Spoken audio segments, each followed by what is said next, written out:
সকলকে good morning. কেমন আছো সবাই? আশা করি ভালো আছো, সুস্থ আছো। আজকে তোমাদের সঙ্গে নিয়ে আবার একটা নতুন ব্লগ শুরু করেছি। তো চলো আজকের ব্লগটা আশা করি ভালোই লাগবে।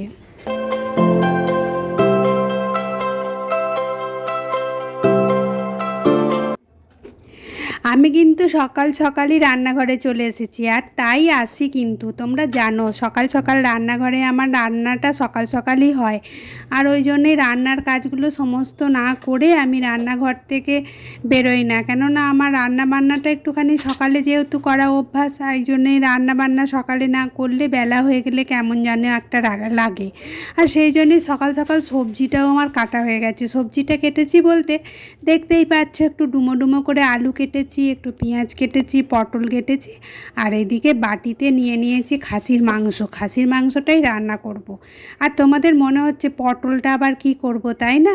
কিন্তু মাংসটা আজকে একটুখানি অন্যরকম ম্যারিনেট করে রান্না করব। আজকে মশলাটা কষে রান্না করব না, আজকে ম্যারিনেট করে রান্না করব বলে একটুখানি টক দই, আদা বাটা, ধনে জিরে গুঁড়ো, রসুন আর কাঁচা সর্ষের তেল, নুন দিয়ে ভালো করে ম্যারিনেট করে রেখে দেবো। হলুদও দিয়েছি কিন্তু।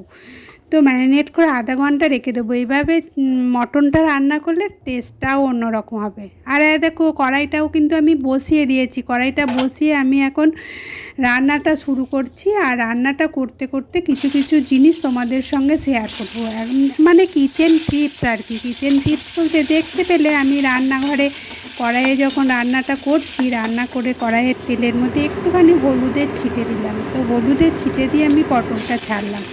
পটলটা হলুদের ছিটে দিয়ে ছাড়লে কি হবে বলো তো? তাতে করে হলুদ, মানে যখন আমি পটলটা ছাড়বো, পটলে একটুখানি ছিটে ফোটা জল থাকলে তেলটা চারিদিকে ছিটায় না, তো সেই তেলটা আর ছিটাবে না। এটা একটা ছোট্ট কিচেন টিপস, তোমাদের সঙ্গে আগেও শেয়ার করেছি মনে হয়, আবার একবার করে দিলাম। তো আজকে পটলটা আমি একটুখানি সর্ষে পোস্ত বাটা দিয়ে রান্না করব, ওই জন্য একটুখানি পেঁয়াজও নিয়েছি। পেঁয়াজটা ভেজে নিলাম আর তার সঙ্গে টমেটোটাও দিলাম। তো এই রান্নাটা করতে করতে তোমাদের সঙ্গে গল্পও করব একটু। রান্না করতে করতে যদি রান্নাঘরের চারিদিকটা আমরা খেয়াল করি বা রান্নাঘরের কাজগুলো যদি আমরা সিস্টেমেটিক করি, সেগুলো সময়ের মধ্যে যেমন করা যায়, শেষ হয়ে যায়, তেমনি আবার বাকি কাজগুলো, মানে হাতের কাজে যেসব বাকি কাজগুলো, খুঁটিনাটি বিষয়গুলো আমরা যদি ফলো করি, তাতে রান্নাঘরটা পরিষ্কারও থাকে। আবার ধরো মশা মাছি বা আরশোলার হাত থেকে আমরা অনেকটা মুক্ত থাকতে পারি। সেই সব বিষয়েই আজকে আলোচনা তোমাদের সঙ্গে একটুখানি করব, বা খুঁটিনাটি টিপস তোমাদের সঙ্গে শেয়ার করব। তো এখন পটলটা রান্না করছি। পটলটা আমি সর্ষে পোস্ত দিয়ে পটলের ঝাল বানাচ্ছি। তো একটু পেঁয়াজ, কালো জিরে, কাঁচা লঙ্কা ফোড়ন দিয়েছি, আর একটুখানি পেঁয়াজ দিয়ে টমেটো দিয়ে এরকমভাবে রান্নাটা করলে খুব সুন্দর টেস্ট হয়। আর এটা শুকনো ভাতে খেতে যথেষ্ট ভালো লাগে। তোমরা করে দেখতে পারো, বা অনেকে আবার জানো। তো আমার নুনের কৌটোটাই যেন নুনটা শেষ হয়ে গেছে। তো নুনের কৌটোটায় নুনটা আমি ঢালবো। ঢালার আগে আমি কি করেছি বলো তো? একটা কাপড়ের পুঁটুলিতে কটা লবঙ্গ বেঁধে দিয়ে আর তলায় ফেলে দিলাম, দিয়ে তারপরে আমি নুনটা ঢাললাম। এতে কি হয়, নুনটাতে যে বর্ষাকালে, এখন বর্ষার সময় নুনটা দেখবে একটু জল জল মতন হয়ে যায়। তো এই লবঙ্গর পুঁটুলি দিয়ে রাখলে কি হয়, নুনটাতে জল জল ভাবটা থাকে না, ঝরঝরে ভাবটা বেশ থাকে। তো এটা লবঙ্গর বদলে যদি আমরা চালকে পুঁটুলি করে বেঁধে দিয়ে দিই, মানে কাপড়ের টুকরোয় বেঁধে আবার চালকে একইভাবে যদি দিয়ে দিই, তাহলে নুনটা সেই সেমই ঝরঝরে ভাব থাকবে। তো আমি এই রান্না করতে করতে দেখো, এই যেসব কৌটোগুলোই আমাদের রোজের হাত পড়ে, দেখবে হলুদের দাগ হয়ে যায়, তেলের দাগ হয়ে যায়, তো একটুখানি চিটে চিটে ভাব এসে যায়। তো এই রান্না করতে করতে কি হয়, টোটোগুলো একটুখানি মুছে টুছে নিলে রান্নাঘরটার কৌটোগুলোও পরিষ্কার পরিচ্ছন্ন থাকে। আর রান্নাঘরের জিনিসপত্রগুলো পরিষ্কার পরিচ্ছন্ন থাকলে তো রান্নাঘরটা দেখতে আরও ভালো লাগে, নিজেরও মনটা বেশ ভালো লাগে। তো আমি এই রান্না করতে করতে ওই জন্যই রান্নাঘরের কোটোগুলো যখনই সময় পাই মুছে নেওয়ার চেষ্টা করি। আর হচ্ছে যে যখন যে কোটোটা আমার খালি হয় তখন সে কোটোটা আমি ধুয়ে নিই, মানে একসঙ্গে অনেকগুলো কোটো বাটা সব যদি নামিয়ে আমরা ধুতে যাই সেখানে অনেকটা সময় অতিবাহিত হয়, বা সব সময় এতটা অ্যাভেলেবেল সময় দেওয়ার সময় হয় না।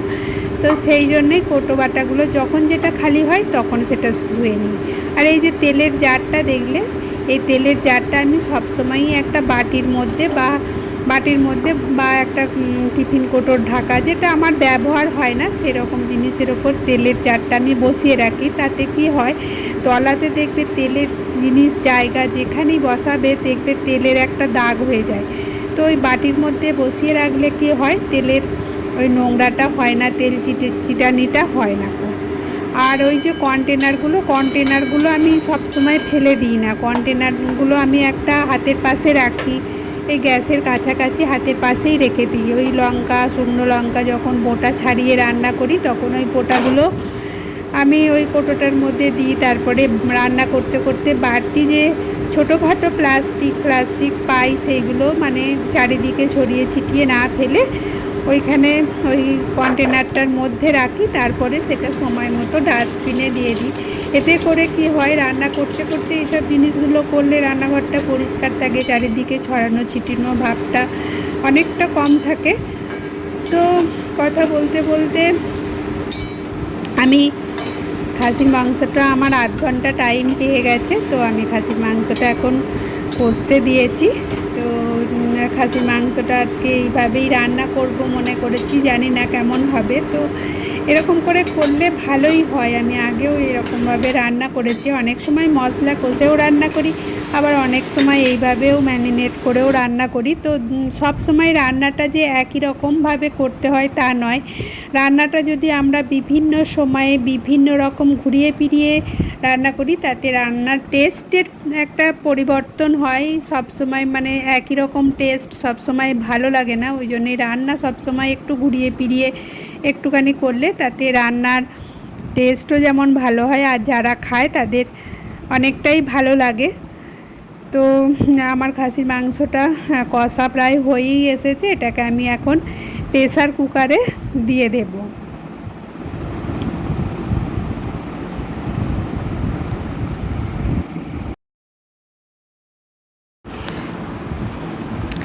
রান্নাটা বসিয়ে দিলাম, মানে মটনটা প্রেসারে দিয়ে ঢাকা দিয়ে দিলাম। আর ঢাকা দিয়ে আমার একটুখানি হাতে সময় ছিল, সেই জন্যই আমি তাকের জিনিসগুলো সমস্ত নামিয়ে দিয়েছি, নামিয়ে দিয়ে একটুখানি তাকটা পরিষ্কার করে নিয়েছি।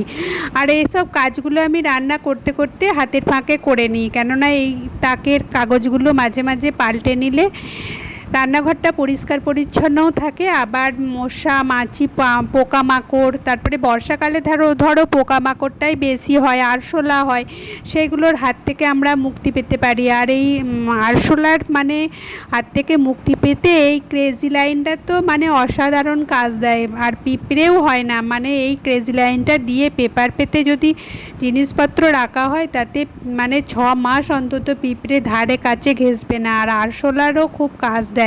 তো আমি আরশোলা থেকে মুক্ত পেতে এই ক্রেজি লাইনটা সবসময় ব্যবহার করি। তারপরে আরও অনেক টিপস ফলো করতে হয়, শুধু কি ক্রেজি লাইন ব্যবহার করলে হবে। তো এখন আমি তাকটা পরিষ্কার করে নিচ্ছি, আর তাকের সমস্ত জিনিসগুলো আমি আবার মুছে উঠিয়ে নেব। আর তোমাদেরকে তো বললামই, যখন যে কোটোটা বা যে জিনিসটা খালি হয় তখন সেই জিনিসটা আমি আবার ধুয়ে নিই। সবসময় সব জিনিস যে একসঙ্গে বের করে ধোবো এক গাদা জিনিস, এই রকম আমি করি না। তাতে কি হয়, জিনিসপত্র নোংরা হওয়ার সঙ্গে সঙ্গে সেটা আবার পরিষ্কারও হয়ে যায়। আর এইভাবে অর্গানাইজ করে জিনিসপত্র রাখলে হাতের কাছে জিনিসপত্র খুঁজে পেতেও সুবিধা হয়। তো মাঝে মাঝে এরকম জিনিসপত্রগুলো অর্গানাইজ করে নিতেই হয়, কেননা জিনিসপত্রগুলো ব্যবহার করতে করতে জিনিসপত্রগুলো এদিকে জিনিস ওদিকে উলটপালট অনেক সময় হয়ে যায়। যখন আমরা তাড়াতাড়ি করে কাজ করি তখন তো একটুখানি উলটপালট হয়েই যায়। আর এই যে তাক ফাক গুছিয়ে রান্না টান্না হয়েও গেছে। এখন আমি রান্নাঘরের চারপাশটা একটুখানি মুছে নেব। তো রান্না করতে করতে তো তেলের চিটচিটানিটা থাকে, তো সেই তেলের চিটচিটানি দূর করতে আমি জলের মধ্যে একটুখানি ভিম লিকুইড দিয়ে নিলাম। তো অনেক সময় ভিম লিকুইডের সঙ্গে আমি একটুখানি বেকিং সোডা, তারপরে একটু লেবু রস দিয়েও মুছি। তো আজকে আমি ভিম লিকুইডই দিয়েছি। তো বেকিং সোডা, লেবু রস এইগুলো দিলে কি হয়, একটা রান্নাঘরের মধ্যে সুন্দর গন্ধ ছাড়ে, বা তাতে মাছি পোকামাকড় দূরে থাকে। লেবুর রস এগুলো দিলে লেবু লেবু গন্ধটাও থাকে, আর তার সঙ্গে চিটচিটানি ভাবটাও পরিষ্কার হয়ে যায়। বেকিং সোডা দিলে খুব সুন্দরভাবে চিটচিটানি পরিষ্কার হয়ে যায়। যখন কোনো জিনিসে যদি চিটচিটে ভাব এসে যায়, তখন দেখবে বেকিং সোডার সঙ্গে আর লেবু রস দিয়ে ঘষে দেবে, চিটচিটানি ছেড়ে যাবে। তো এটাও একটা ছোট্ট টিপস তোমাদের সঙ্গে শেয়ার করলাম। আর দেখলে না, হাতের মধ্যে কটা রসুন ছিল, ওই রসুনগুলো আমি একটুখানি থেঁতো করে নিয়েছিলাম। থেঁতো করে নিয়ে কি করলাম বলো তো, আমার সেই জল যায় যে পাইপটা দিয়ে, ওই পাইপটার মুখে খুব আরশোলা হয়। ওই আর যে জায়গাগুলোয় আরশোলা হয়, আমি মাঝে মাঝেই কি করি, ওই কটা করে রসুনকে থেঁতো করে ওই সব জায়গাগুলোতে দিয়ে রাখি। তাতে কি হয়, আরশোলার উপদ্রবটা কিছুটা হলেও রক্ষা পায়। এখন আমার বাসনগুলো সিঙ্কে জমে গেছে, আর আজকে তোমাদের শুধু আমি রান্নাঘরের কাজই দেখাচ্ছি। আজকে সমানে আমার রান্নাঘরেই কেটে গেছে। অনেকক্ষণ ধরে রান্নাঘরের খুঁটিনাটি বিষয়গুলো তোমাদের সঙ্গে শেয়ার করব বলেই আজকে রান্নাঘরের কাজটাই করছি। আর রান্নাঘরের কাজ করতে করতে তোমাদের সঙ্গে অনেক টিপসগুলো শেয়ার করছি। জানি না তোমাদের কেমন লাগবে। তো এখন আমি বাসনগুলো অনেকগুলো জমে গেছে, তো সব বাসনগুলো তো ফেলে রাখবো না, কিছু বাসন আমি এখনই ধুয়ে নেবো। তো সেই কাজটাই আমি এখন করছি। প্রত্যেকের নিজের নিজের কাজের মধ্য দিয়ে নিজের অভিজ্ঞতা আলাদা আলাদা হয়। তো প্রত্যেকের অভিজ্ঞতা আলাদা আলাদা। তো আমার অভিজ্ঞতায় যেগুলো আমার মনে হয় এগুলো ব্যবহার করে আমি উপকার পেয়েছি, সেই টিপসগুলোই আমি তোমাদের সঙ্গে শেয়ার করছি। তো এগুলো করে আমি বেশি উপকার পাই। আর একটা হচ্ছে যে ব্যাপার হচ্ছে, রান্নাঘরকে পরিষ্কার পরিচ্ছন্ন রাখার আর একটা টিপস আমাদের সবসময়ই ফলো করা দরকার, বা এতে আরশোলার উপদ্রবও কমে।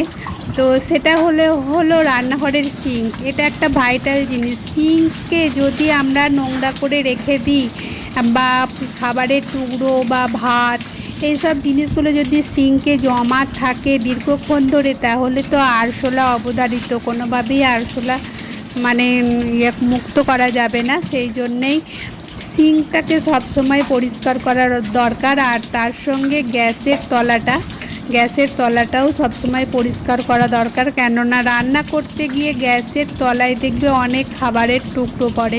তো সেই খাবারের টুকরোগুলো খাবার জন্যেই আরশোলা হয়।